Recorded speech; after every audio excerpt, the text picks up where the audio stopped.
Hello, George. Welcome.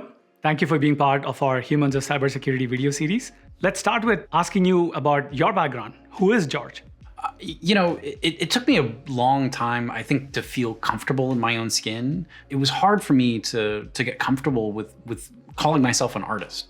But I think I bring that techne, that focus to my job every day. So whether it's leading my team, whether it's investigating an incident, I think about how we can constantly improve and do new techniques and figure out new ways of looking at things. And I feel like that natural curiosity that I bring to whatever it is I'm doing, kind of forces me to dig a little deeper and find out why things work. Ultimately come out with the best solution or product or whatever that we can get at the end of the day. In your early days, tell us about what got you interested in tech.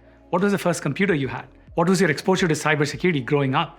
And then what got you interested in this career? As a kid, we didn't have a lot of money growing up, so I didn't get my first computer until later in life. But learning to kind of, figure out how to make a computer work, right? It was really just me kind of teaching myself. You just have to, feel, comfortable around something that maybe is scary to other folks. But it was fun, it was interesting.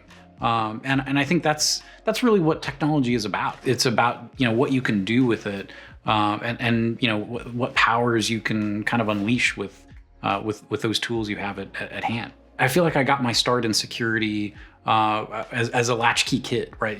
I remember the first time my parents let me walk to school, all by myself. I would forget my keys all the time. And I have these vivid memories of teaching myself how to break into my own house, teaching myself how to pick a lock or how to get through a sliding glass door. That's how I got into security, I think, from an early age.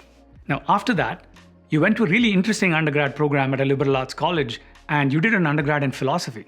That's a very fascinating, different way to get into cybersecurity. Tell us more about that.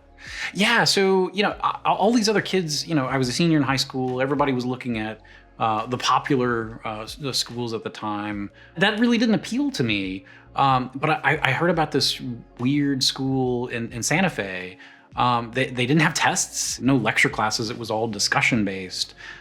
So really different way of doing education. And I loved it. So, all of my friends, I really kind of wanted to go to film school.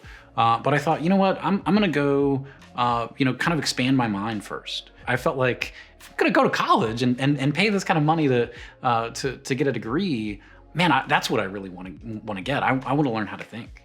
How has that influenced your thinking about cybersecurity and about humans in general?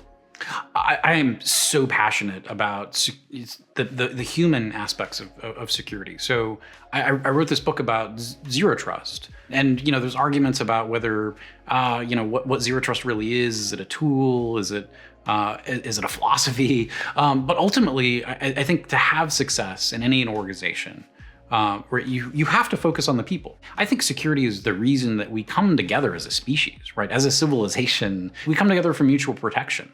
And I think security is really that foundational thing that we do as a community that helps everyone. It's one of those jobs that it's so fulfilling because it's built into our DNA. Now, that background would have made it very different in terms of how you think about cybersecurity, how you think about hiring, about mentoring and helping people grow in their roles. Tell us more about how philosophy influenced how you think today as a CISO. Yeah, well, certainly. The first thing I think is how they're going to mentor me and help me grow. I think one of my big focuses is to find ways to get rid of my own biases. I work at a university, and so I've gotten rid of degree requirements, for example. And one of the things that grew out of that was I had a lot more diverse pool of candidates, and I actually, I'm able to kind of solve problems better because I've gotten better inputs. My team, I think, has been comfortable enough with me because I rely on them so much to bring me ideas and to bring, new perspectives in. Some of my employees, have been at the university for 25 or 30 years. I think as CISOs, as leaders in the security field, we've got to know that and appreciate that, and know that we're helping the next generation of security leaders coming up to also embrace those same ideals and to not get into that kind of bias-driven echo chamber kind of situation. With you specifically, it's very difficult to ask what else would you do outside of work, because there's so many things that you do. But let's get started with one of them. What got you interested in writing? We had this, it was it was like a Halloween story writing competition in the 5th grade. And everybody was supposed to write one, scary short story or poem or whatever. I ended up writing 30. And just like, I had thought about going to a writing program for college, and I ultimately didn't do that. But it's always just something that's really driven me as a passion, just to kind of capture ideas and to tell stories. And I had this inspiration, I'm going to start writing about cybersecurity. And that really has changed and shaped my career in so many different ways. It's unbelievable. The people I've met, the community that I've built, talking to other folks, doing interviews and kind of capturing, how, they've exemplified things in cybersecurity. It's something that we don't do a lot of in security, but we need, again, to get those stories out if we're going to influence the next generation of security leaders.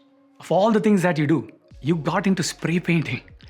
What was that like? And thank you so much for painting the Armorblox logo. It came out beautifully, and we still have it in our offices. So tell us more about that. What got you interested in that? So I had never painted a painting in my life until after I turned 40 years old. And so it wasn't necessarily like a midlife crisis. So my wife and I, we were on vacation, and we saw this painting, and it happened to have a robot in it. So when we moved into our new house, I wanted to have like a robot theme for the whole house, but I couldn't find enough art that was in that style, and I had ideas. So I thought, you know what, I can do this myself. But as I kind of grew into a painter, I found that every time I made a mistake, I could come up with a different technique to fix that mistake. And I think I kind of grew into being a painter. That wasn't necessarily something I started out with, like writing. The job of a CISO is a very stressful job, and I can only imagine the amount of different priorities you have to think about on a daily basis. How do you de-stress? There's all of these different things that you do. It's funny you ask that, because I've worked with several leadership coaches over the years to help me improve, and I don't know that it's about stress so much as it makes me feel, complete in a way when I've finished a creative project. I wouldn't be able to sit still like on a beach and just zone out for days and days. I've got to build and create. I think that's really what drives me. And man, if I'm at the beach, I'm probably making a sandcastle or something, or doing art in the sand just to keep it lively. And one last question, George. I know you're already doing 10 different things, but if you were not in cybersecurity, what else would you be doing? Oh gosh, so I had this conversation with John Kindervag, who created Zero Trust. I think a career in cyber is like the second thing that I would do, right? So I wouldn't want to leave cybersecurity for anything. I think it's such a compelling job. It's interesting. It's changing all the time. So you've constantly got to be learning new things.